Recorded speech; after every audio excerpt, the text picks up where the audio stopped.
이 말을 믿을지 말지는 당신 마음입니다. 하지만 저는 보험을 30년 넘게 팔아온 사람입니다. 그리고 오늘 당신께 꼭 드려야 할 고백이 하나 있습니다. 이 보험 계속 내면 손해입니다. 무슨 말이냐고요? 정말 아픈 일도 없었는데 몇 년씩 수백만 원을 내셨는데 정작 병원비 한번 제대로 못 받고 해약하신 분들이 수두룩합니다. 바로 제 친오빠가 그랬습니다. 제가 직접 팔았던 보험이고 저도 들었고 심지어 가족들한테도 권했던 보험인데 지금은 제 자식한테는 절대 들지 말라고 말합니다. 왜 그럴까요? 아프지도 않았는데 계속 내는 돈 그리고 나중에 진짜 아프면 이건 보장 안 됩니다라는 말만 듣고 끝나는 경우가 너무 많기 때문입니다. 저도 예전엔 몰랐습니다. 저도 수없이 많은 분들께 이 보험을 권했었습니다. 좋은 마음이었고 그땐 진심으로 도움이 된다고 믿었습니다. 하지만 시간이 지나고 보니 정작 필요한 순간엔 아무 도움도 되지 못한 경우가 너무 많았고 고객님들이 이럴 줄 알았으면 안 들었을 텐데 라는 말을 남기고 떠나시는 걸 보며 저도 깊이 후회하게 됐습니다. 그리고 저 자신에게도 이렇게 말하게 되더군요. 그때 그 돈으로 국밥을 사 먹었어도 이보단 낫겠더라고요. 그래서 지금은 늦었지만 진심으로 조언드립니다. 당신의 보험 지금 이대로 두면 손해보실 수 있습니다. 오늘 이 이야기를 끝까지 들어보시면 보험을 줄이고도 더 편안하게 사는 방법을 아실 수 있습니다. 수십 년을 내도 하나도 못 받은 보험에서 벗어나 필요한 것만 남기고 노후 생활비를 늘린 분들의 이야기도 전해드릴 겁니다. 반대로 이걸 제대로 모르고 지나가시면 당신 인생의 돈, 시간, 노력이 사라질 수도 있습니다. 그땐 후회해도 되돌릴 수 없습니다. 이 영상은 지혜 발굴입니다. 이 영상을 끝까지 들으시면 보험에 대해 속이 뻥 뚫리는 아주 강력한 지혜를 얻으실 수 있습니다. 구독과 좋아요는 돈이 들지 않습니다. 단 한 번 누르시는 것만으로 당신의 노후가 달라질 수 있습니다. 지금부터 이야기 시작하겠습니다. 저는 보험을 30년 넘게 해왔습니다. 처음엔 정말 뿌듯했어요. 누군가 힘들고 아플 때 보험이 큰 도움이 된다는 말을 들으면 참 기뻤거든요. 그래서 가족한테도 제일 좋은 걸 해주고 싶었습니다. 그 중에서도 제일 먼저 들게 했던 사람은 제 친오빠였습니다. 오빠는 공무원이었고 성실하게 평생을 살아왔습니다. 저를 믿고 보험을 들었죠. 한 달에 23만 원을 내는 보험이었습니다. 그때 당시엔 보장이 많을수록 좋다고 생각해서 제가 이것저것 많이 넣어드렸습니다. 보험에 덧붙는 보장 항목을 특약이라고 하는데 그걸 여러 개 추가했어요. 요즘 잘 걸린다는 병 혹시 모를 사고 대비용까지 이것도 넣으셔야 해요. 이건 꼭 있어야 돼요. 그렇게 하면 안심이 되니까요. 그 보험은 갱신형이었습니다. 이 말은 나이가 들수록 보험료가 오르는 거예요. 처음엔 20만 원이었지만 60대 중반이 되니 30만 원이 훌쩍 넘었죠. 보장 내용은 그대로인데 나이만 들었다고 보험료가 오르는 구조였습니다. 오빠는 보험을 꼬박꼬박 20년 넘게 냈습니다. 그런데 놀랍게도 병원에 큰일 없이 잘 지내셨어요. 감기, 허리 통증 같은 걸로 병원 몇 번 다닌 게 다였어요. 저도 그게 다행이라고 생각했죠. 마침표. 그러다 어느 날 오빠의 보험 청구 내역을 보게 됐습니다. 20년 동안 낸 보험료가 4천만 원이 넘었는데 그동안 받은 보험금은 단 한 푼도 없었습니다. 정말 영혼이었습니다. 그걸 보고 저는 숨이 턱 막혔습니다. 제가 제일 먼저 들게 했던 보험이고 제가 좋다고 설명했던 보험이었는데 정작 오빠는 아무 혜택도 못 받은 겁니다. 오빠는 웃으면서 이렇게 말했습니다. 나는 뭐라도 하나 받는 줄 알았지. 보험금은 안 오고 고지서만 오더라. 그리고 한숨을 쉬며 덧붙였죠. 그때 그 돈으로 국밥을 사 먹었어도 이보단 낫겠더라. 그 말을 듣는데 정말 울컥했습니다. 제가 좋다고 믿고 팔았던 보험이 오히려 오빠한테는 무거운 짐이었던 거예요. 그날 이후 저는 고민에 빠졌습니다. 혹시 다른 분들도 이런 상황이 많지 않을까? 내가 팔았던 다른 보험도 누군가한테는 손해였던 건 아닐까? 그래서 자료를 찾아보았습니다. 2023년 보험연구원 통계에 따르면 60세 이상 보험가입자 중 실제 보험금을 받아본 사람은 절반도 안 됩니다. 그리고 20년 넘게 보험을 유지했지만 단 한 번도 보험금을 못 받은 사람은 전체의 27%였습니다. 4명 중 1명은 오빠처럼 돈만 내고 아무 혜택도 못 받은 사람이라는 뜻이죠. 그 숫자 속에 제 오빠도 있었습니다. 그래서 오빠와 상의해서 보험을 다시 정리하기로 했습니다. 먼저 나이 들수록 보험료가 오르는 갱신형 보험부터 해지했습니다. 보장은 그대로인데 돈은 매년 더 올라가는 구조였으니까요. 그 다음은 중복된 특약을 빼기 시작했습니다. 같은 병을 2번 보장받을 수 없는 항목을 여러 개 붙여놓은 경우가 있었거든요. 그걸 하나씩 줄였습니다. 결국 오빠에게 정말 필요했던 건 2개뿐이었습니다. 치매 간병보험 하나, 생활비가 나오는 소형보험 하나의 2가지만 남기고 나머지는 깨끗이 정리했습니다. 그렇게 줄이자 매달 20만 원 넘게 돈이 남기 시작했어요. 그 돈으로 오빠는 실버센터에서 요가도 등록했고 친구들과 국내 여행도 처음 다녀왔습니다. 그리고 웃으면서 저한테 말하더군요. 보험으로 돈은 못 받았지만 지금이라도 내 삶을 위해 쓰게 돼서 고맙다. 저는 지금도 보험을 나쁘다고 생각하지 않습니다. 하지만 우리 나이엔 보험보다 생활이 더 중요해지는 시기입니다. 삶에 여유 없이 돈만 빠져나가는 보험을 계속 가지고 있는 건 건강을 위한 준비가 아니라 노후를 더 힘들게 만드는 선택일 수 있습니다. 너무 늦기 전에 한 번쯤 보험을 받을 수 있느냐가 아니라 내 삶에 진짜 필요한 보장이냐로 다시 바라보셨으면 좋겠습니다. 그래야 진짜 나를 위한 보험이 됩니다. 제 딸은 이제 35입니다. 결혼해서 아이도 낳고 지금은 맞벌이 부부로 바쁘게 살아가고 있죠. 몇 년 전이었어요. 딸이 전화를 했습니다. 엄마 나도 이제 보험 좀 정리하려고 해. 낳고 나니까 걱정이 돼서 뭐가 좋을까? 그 말에 저는 한참을 말이 없었습니다. 예전 같았으면 바로 설명을 시작했을 겁니다. 이 특약은 꼭 있어야 해. 이건 요즘 병원비 비싸서 무조건 필요해. 그런데 그날은 이상하게도 그런 말이 안 나왔어요. 생각해보니 그동안 수백 명한테 권했던 그 보험들 중 정말 딸에게까지 들게 하고 싶은 게 하나도 없더라고요. 딸이 다시 물었습니다. 엄마 왜 말이 없어? 내가 들면 안 될 그 순간 마음속에서 어떤 고백이 툭 튀어나왔습니다. 은영아, 엄마가 해봐서 아는데 말이야, 보험은 들어놓고 안심되게는 해주는데 정작 쓸 일 생기면 돈을 안 줘. 엄마가 오빠한테 그랬거든. 딸이 놀라더군요. 보험이 보장 안 해주는 게 말이 돼? 저는 조용히 대답했어요. 문제는 보장은 해. 근데 쓸 수 없게 돼 있어. 그게 무슨 말인지 설명해 볼게요. 보험에는 그럴듯한 말로 되어 있는 항목들이 참 많습니다. 암 진단비 2천만 원, 보장 수술비 500만 원, 지금 입원 일당 하루에 10만 원 딱 보면 참 든든하지요. 근데요, 이 보장 실제로 받으려면 정해진 조건에 딱 맞게 걸려야만 받을 수 있습니다. 그 조건을 한 글자라도 벗어나면 해당 사항 없음이에요. 예를 들어 드릴게요. 딸이 예전에 맹장 수술을 받은 적이 있어요. 그걸 예로 들자면 수술비 특약이 있어도 보험사에서 이렇게 말합니다. 이건 이종 수술에 해당하니까 10만 원밖에 안 나가요. 혹은 입원 기간이 짧아서 일당은 지급되지 않습니다. 실제로 딸 친구는 출산 때 3일 입원하고 보험 청구했는데 출산은 보장 제외 항목입니다. 라는 답변만 받았대요. 이게 바로 보험이 있지만 쓸 수 없는 이유입니다. 문구는 그럴듯한데 실제로 받기 어려운 구조인 거죠. 게다가 이런 보장들 대부분이 나이 들수록 점점 더 필요 없어지는 항목들입니다. 수술비, 입원비, 진단금 60세 넘어서면 병도 애매하게 오고 입원해도 3일 이하인 경우가 많아요. 마침표. 딱 떨어지게 해당 조건에 맞는 일이 잘 안 생깁니다. 저는 그걸 경험으로 알게 됐습니다.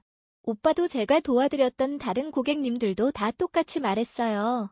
나는 보험이 있는데 왜 돈이 안 나와? 이거 보장해준다며? 그래서 딸에게는 이렇게 말했습니다. 은영아, 엄마가 너한텐 보험 딱 2개만 추천할게. 하나는 치매 간병비, 하나는 너랑 아이가 갑자기 아프거나 다쳤을 때 긴급하게 쓸 수 있는 간단한 의료비 보장. 그 외에는 안 들어도 돼. 딸은 의외로 고맙다며 웃더군요. 엄마 진짜 보험 설계사 맞아. 지금은 진짜 엄마다. 은영아, 저는 그날 이후로 마음이 편해졌습니다. 누구보다 많이 팔았던 사람이지만 이제는 진짜로 필요한 보험만 권하는 사람이 됐다고 생각했거든요. 마침표. 어르신 여러분, 저는 감히 이렇게 말씀드리고 싶습니다. 당신이 지금 들고 있는 보험 당신 자식에게도 들게 하시겠습니까? 만약 글쎄 하신다면 그 보험은 지금 정리하셔야 할 때일지도 모릅니다. 저도 그랬고 많은 분들이 그랬습니다. 이제는 보장보다도 쓸 수 있는 보험, 그리고 내 생활에 맞는 보험이 필요합니다. 그게 바로 딸에게는 절대 권하지 않은 보험의 진짜 이유입니다. 꼭 끝까지 들어주세요.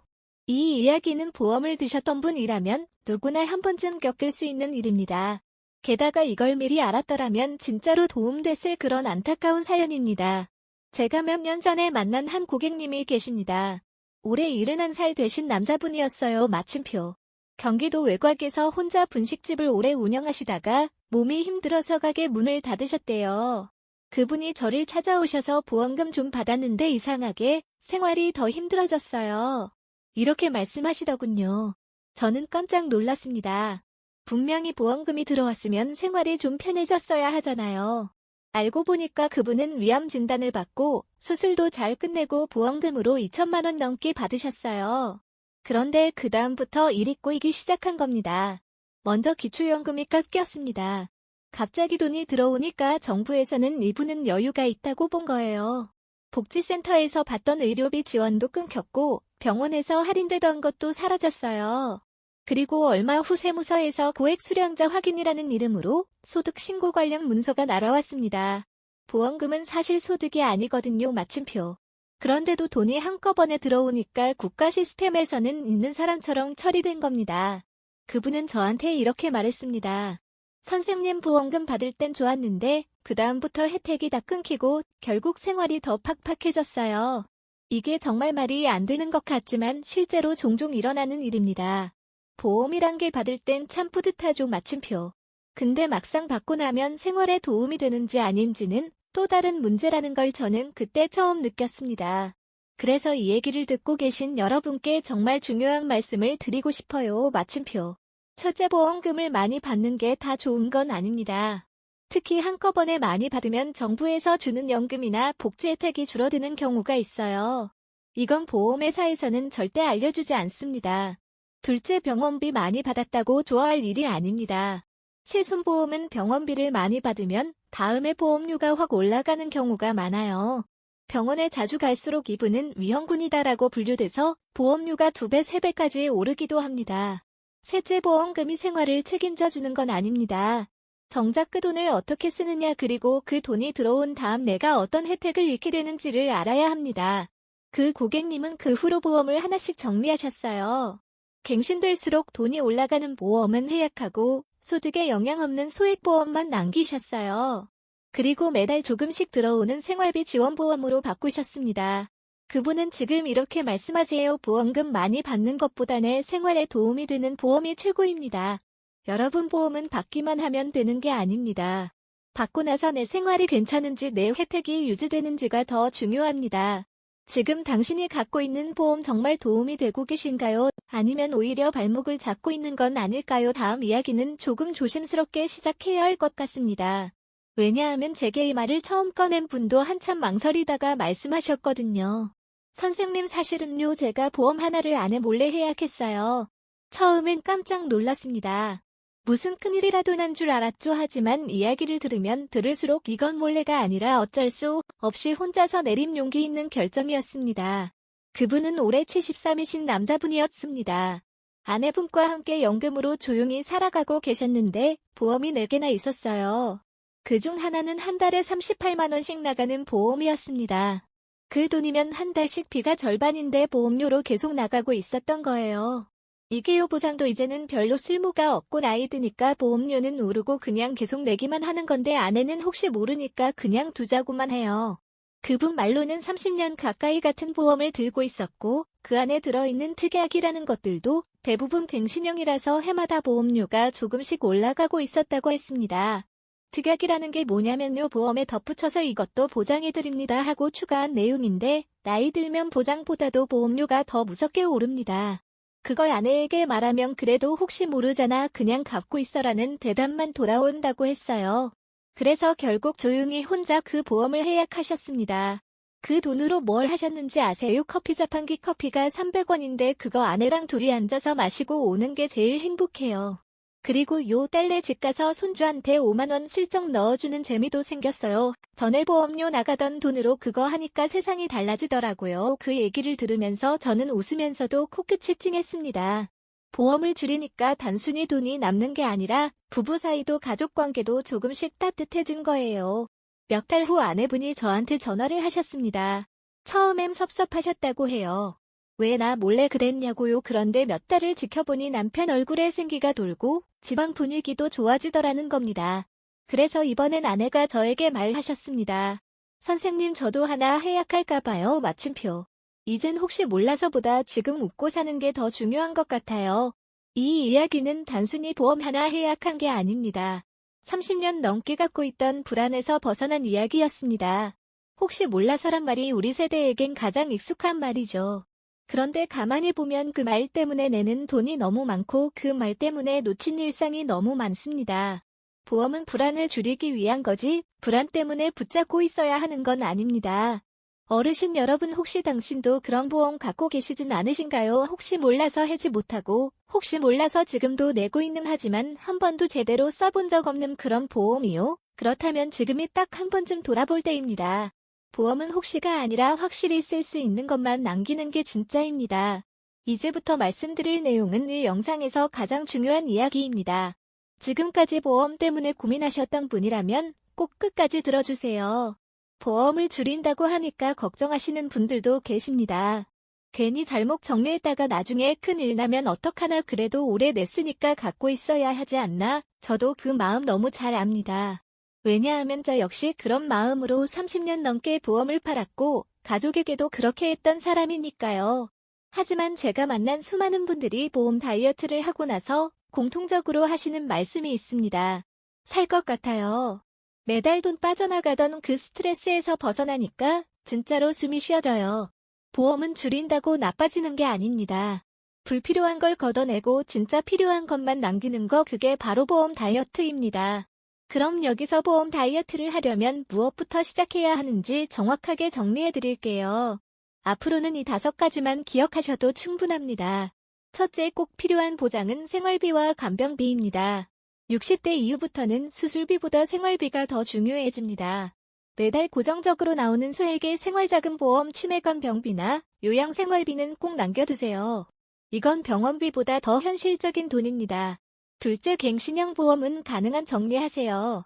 갱신형이라는 건 나이가 들수록 보험료가 점점 오르는 구조입니다.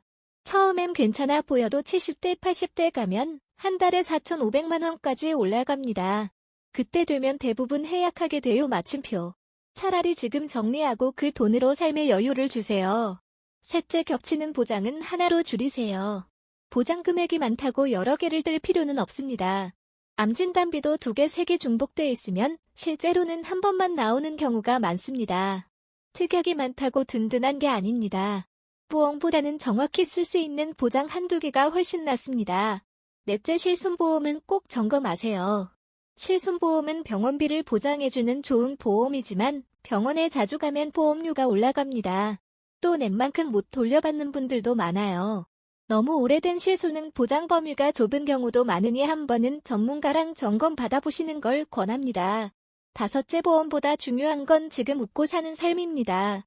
매달 보험료 내느라 하고 싶은 거 못하고 사고 싶은 거 못 사고 먹고 싶은 거 못 먹고 있다면 그 보험은 당신에게 불안을 줄여주는 게 아니라 삶을 막고 있는 보험입니다. 제가 만난 한 어르신은 보험을 줄이고 나서 딸 손주들한테 더 자주 용돈도 주고 동네 경로당에서 친구들이랑 국밥도 자주 사 드셨다고 합니다. 그분이 저한테 이런 말씀을 하셨어요. 선생님, 보험 줄이니까 마음이 편해졌어요.